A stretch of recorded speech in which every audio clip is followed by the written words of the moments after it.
Hello and welcome back to another video on the channel. Welcome back to Mokba 11. Today I'm joined by Hadid and we're going to be talking about Manchester United and who they should sign.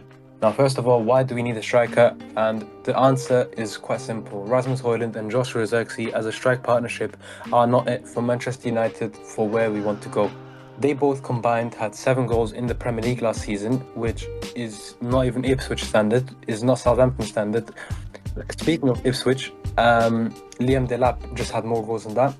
Now the question is, what type of striker do we need? For me, it should be someone who's in the Premier League and knows where the back of the net is. For me, I don't care about anything else except for your link-up play and your goal scoring. If you don't have one of those two things, then I don't want you at all.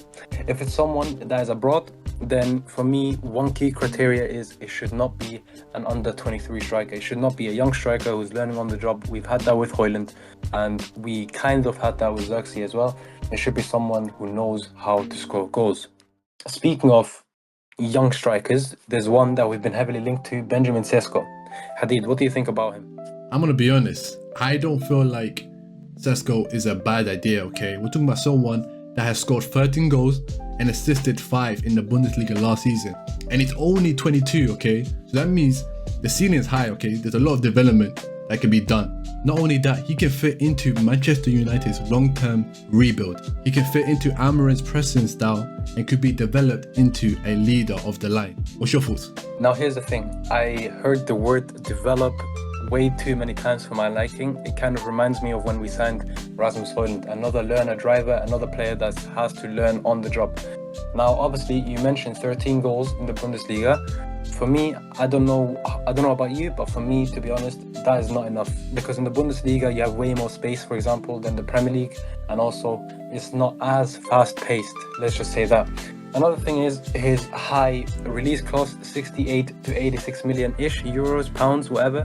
To be honest with you, if he flops, we're not making that money back. So, and in my opinion, he's definitely going to flop no matter what. And he's also not Premier League proven. He's not very physical. And yeah, I mean, look, the thing is, you say about Ruben Amorim's style, what makes you so sure that Ruben Amorim's even going to be here at the end of the season? Okay, fair enough, that is true. But I will say this though, you did mention his release clause being around 70 to 90 million pounds. But if we were to pursue Sesko, let's say we had to pursue Sesko, okay, we had no other choice. How much do you feel like we should try to get him for? If he was our only option, I think he's a 40 million pound striker, like 40 million max. Because look, I know he's young, but just because he's young doesn't mean we have to pay insane amounts of money, okay? Because we also have to look at the goals that he gives, the assists that he gives.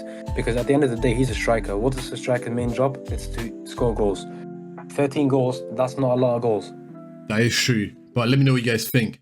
So if Benjamin Sesko isn't the right man, like you said, to give us the goals for Manchester United, how about this next player who not only played in the Premier League, but also scored 10 goals and 5 assists, and that is Nicholas Jackson, okay? This guy is also 24 and still has raw potential, which is something that you don't want. However, he scored 10 goals in the Premier League, so he is Premier League proven. He can stretch the defense with his pace and direct runs, okay? I can't lie, bro. I don't know what you've been smoking, but you might as well give it to me as well. Yeah, the guy he's extremely inconsistent, if I'm being super honest with you. And also, Sesko, as we mentioned earlier, one of my issues was his price tag, and Nicholas Jackson most likely is going to be way more as well. Next, Sesko will be somewhere around the 70 million mark. Jackson will be like 80 million if the reports are true from the Man United and Chelsea sources. And also, another issue I have with Nicholas Jackson is the guy is just, how would I say this? He's a hothead, basically. He's a hothead. If things don't go his way, he's just gonna, let's say, for example, we've seen in the Club World Cup, he had a bad run of form. He had a very easy pass to make to Cole Palmer for him to score a tap-in. Instead, he takes a shot from a ridiculous angle because things were not going well for him. And also, he has a tendency nowadays to receive red cards whenever things are not going his way. Fair enough, Nicholas Jackson can be inconsistent, but he's a much better option than Højlund. But you know what? Fine, forget about Sesko and Jackson. Who is your main target then? If all of these strikers are rubbish and can't provide for Manchester United, who would you say we should go after and that we have been linked to? One striker that I personally hope Man United sign, over anyone that we've been linked to so far is Ollie Watkins.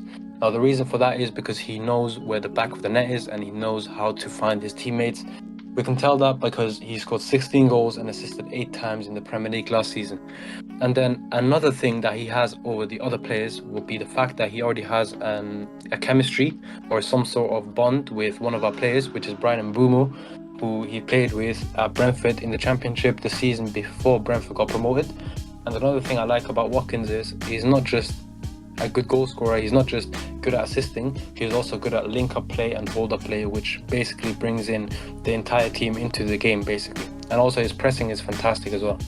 Okay, fair enough. Ollie Watkins is a great shout, but we have to be unbiased here, okay? We're talking about someone who has the most big chances missed last season with over 20.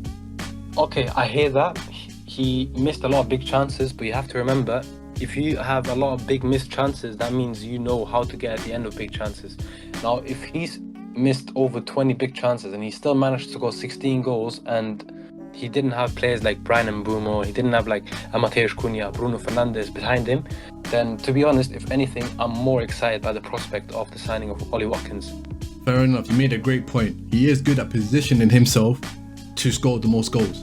But let's not forget about Aston Villa, okay? They're not willing to sell him for a cheap price, okay? Arsenal has already tried to bid him back in January and they struggled, and well, they didn't get him at the end of the day. And so how can you be so sure Manchester United can get this deal done? Now, you say that was in January, yeah, but you have to remember at that stage, Aston Villa were still in the Champions League. They wanted to keep all their best players. And a lot of things has happened since then, especially like, for example, Ollie Watkins. After Marcus Rashford came in, he was benched, especially for the big games like PSG. Now, imagine you're a striker and then you're like 29 years old. Someone comes in on loan and the manager prefers him to you. I think, obviously, it's not official. I think there's been a rift between Ollie Watkins and Unai Emery, and I think Unai Emery will look to replace him. And also, in terms of the price tag, I'm not too worried about it because, look, yeah, if Watkins and Unai Emery, they don't really get along like that anymore, and Aston Villa are in the financial problems that they have, we should be able to get him for a feasible fee. I think, for me, we would easily get him for a decent money. I think we would get him for 50 million-ish. And to be honest, I'd be very happy with it as well. I'll be honest, I'll be happy as well with 50 million for Ollie Watkins. But one thing I don't like about Manchester United is that when it comes to their striker options, they're not even looking at all the options they have. They're only linked to a few. And there's one striker right now that's available, bro, if we can still steal him from Juventus. And that is Kolo Muani, okay? We're talking about someone that joined Juventus on a loan last season and contributed 8 goals and 1 assist in 16 Serie A games. PSG are demanding Juventus to pay £39 million, according to reports, to make Kolo Muani a permanent transfer, which Juventus are hesitant to pay, which is perfect for Manchester United because, let's be honest, we have 39 million. If not, I would pay up to 45 for Kolo Muani. I mean, we have that easily. And so, I feel that this is a great option that Manchester United should consider. We're talking about someone that's fast, physical, and can play across the front 3 positions. What's your thoughts on it though? To be honest with you, I'm not very keen on the prospect of signing Kolo Muani simply because things like his finishing, which was a key aspect of when I said what type of striker do we need, someone that knows where the back of the net is. Kolo Muani, his finishing is very inconsistent, and to be honest with you, his link-up play is on and off as well.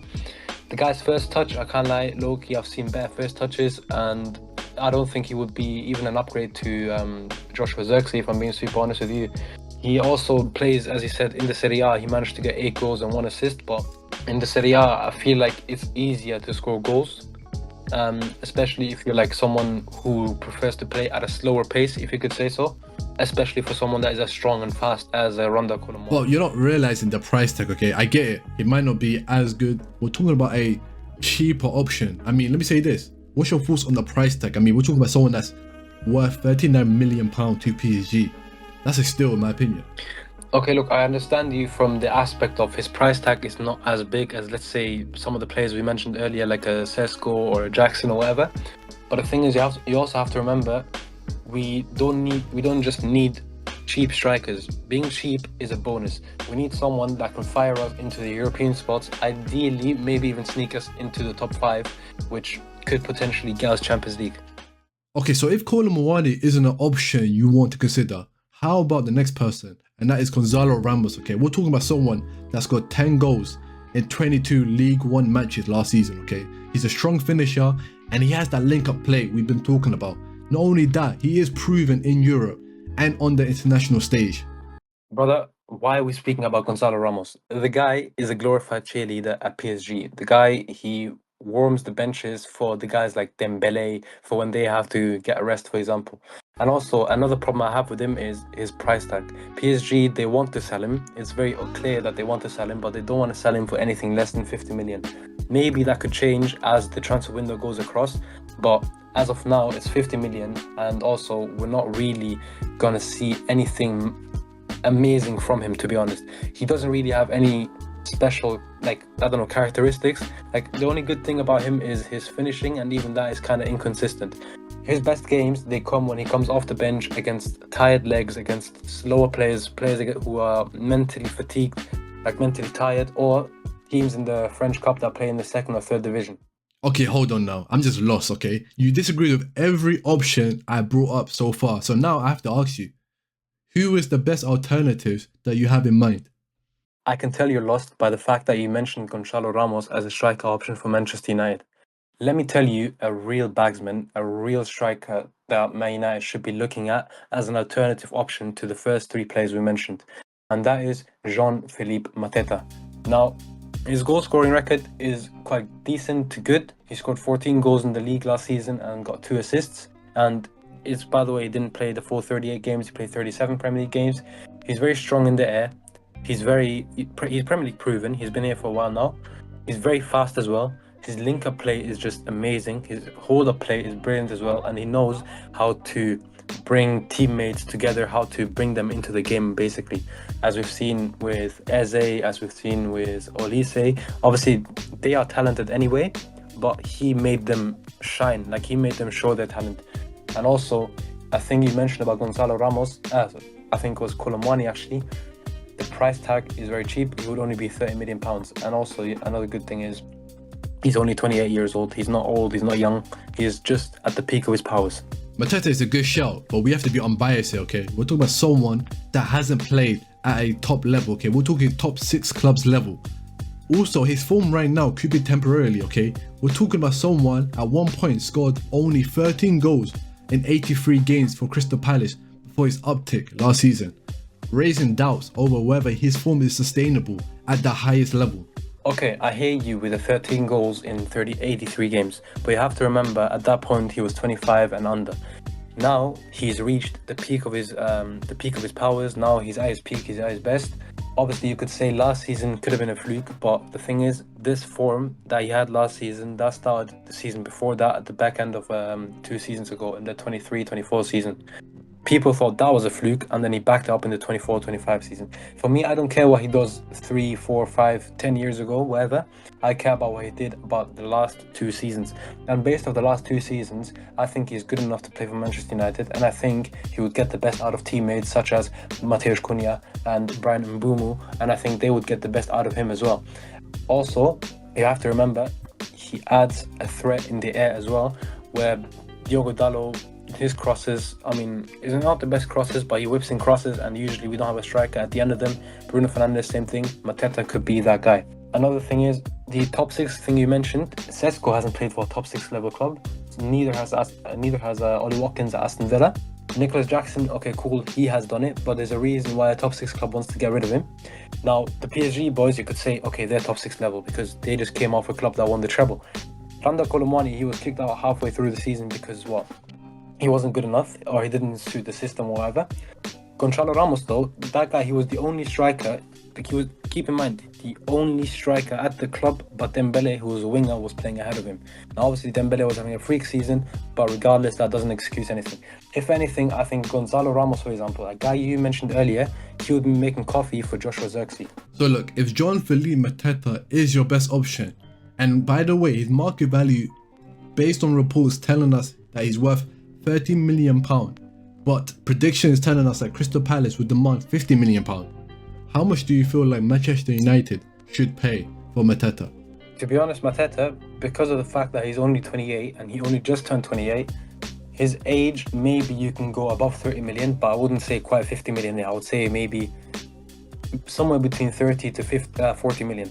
What do you guys think? Do you agree with my price tag of 30 to 40 million when it comes to Jean-Philippe Mateta from Crystal Palace? Okay, so look, I'm gonna be honest, okay? You got me convinced. At the start, I was thinking Sesko was the right man. But after this conversation, I think Mateta is probably the best choice right now. But what do you think? For me, Mateta, I think, should be the second choice option. For me, my main guy is Ollie Watkins. Now, let us know, guys, do you agree with any of us? Would you rather Mateta? Would you rather Watkins? Or do you have another striker in mind? That's it with the video. I hope you guys enjoyed it. Please don't forget to subscribe, like, and share the video.